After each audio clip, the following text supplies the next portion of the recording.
வெளிப்படுத்தின விசேஷ புத்தகம் புரிந்து கொள்வது எப்படி என்று இன்றைக்கு நாம் தியானிக்க போகிறோம். வெளிப்படுத்தின விசேஷ புத்தகம் அப்போஸ்தலனாகிய யோவானால் எழுதப்பட்ட அழகான தீர்க்க தரிசன புத்தகம். இந்த வெளிப்படுத்தின விசேஷ புத்தகத்தில் 22 அதிகாரங்கள் இருக்கிறது, 404 வசனங்கள் இருக்கிறது.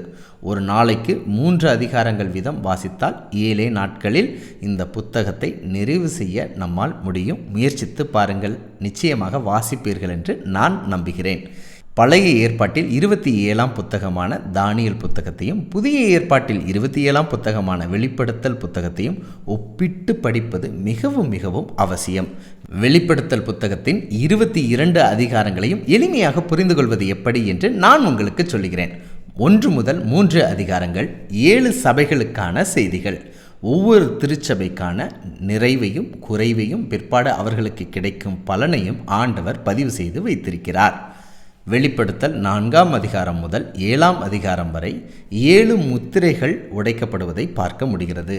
பரலோகத்தின் தேவனுடைய கரங்களில் 7 முத்திரை போடப்பட்ட சுருள் ஒன்று இருக்கிறது.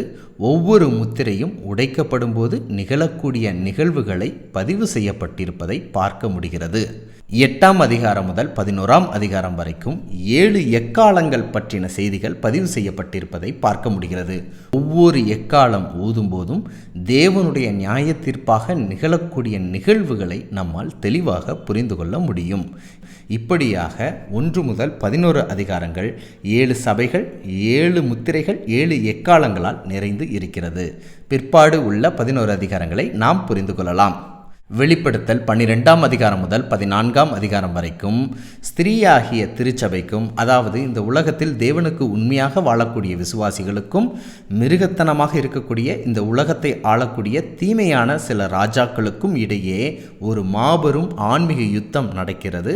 அந்த யுத்தத்தில் இயேசுவை விசுவாசித்து அவருடைய வார்த்தையை பின்பற்றக்கூடிய உத்தமர்கள் ஜெயம் கொள்ளுகிறார்கள் என்ற பதிவு செய்யப்பட்டு இருப்பதை பார்க்க முடிகிறது. பிற்பாடு வெளிப்படுத்தல் 15ஆம் அதிகாரத்திலிருந்து 18ஆம் அதிகாரம் வரைக்கும் 7 வாதைகளை பற்றியும், பிற்பாடு இந்த உலகத்தை தீமையான வழிகளில் வழிநடத்திய அந்த ராஜாக்களுக்கு மீதான நியாய தீர்ப்பு பற்றியும் பதிவு செய்யப்பட்டிருப்பதை பார்க்க முடிகிறது. வெளிப்படுத்தல் 19ஆம் அதிகாரம் 20ஆம் அதிகாரம் 1000 வருட அரசாட்சியை பற்றியும், வெளிப்படுத்தல் 21ஆம் அதிகாரம் மற்றும் 22ஆம் அதிகாரங்கள் புதிய எருசலேமை பற்றின சுவாரஸ்யமான தகவலும் பதிவு செய்யப்பட்டிருப்பதை பார்க்க முடிகிறது. இந்த புத்தகம் கடைசி காலத்தில் வாழக்கூடிய நமக்காக எழுதப்பட்டிருக்கிறது.